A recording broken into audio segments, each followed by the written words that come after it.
Hey there! Are you having trouble with your custom settings in Microsoft Excel and just want to start fresh? In this video, I'll show you how to reset all customizations in Excel back to the default settings. It's quick, easy, and works like a charm. Let's get started.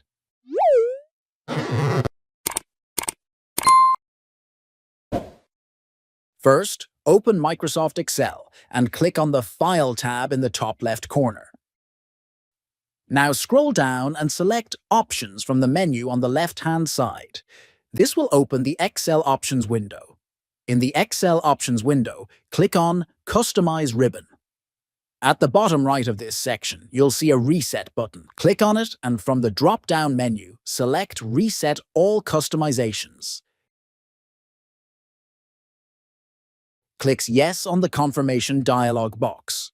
Once you've done that, click OK to save your changes and close the Excel Options window. And that's it. You've successfully reset all customizations in Excel back to default. Now your toolbars and ribbon are just like they were when Excel was first installed. If this video helped you out, be sure to hit that like button, leave a comment below, and don't forget to subscribe for more quick and easy tech tutorials.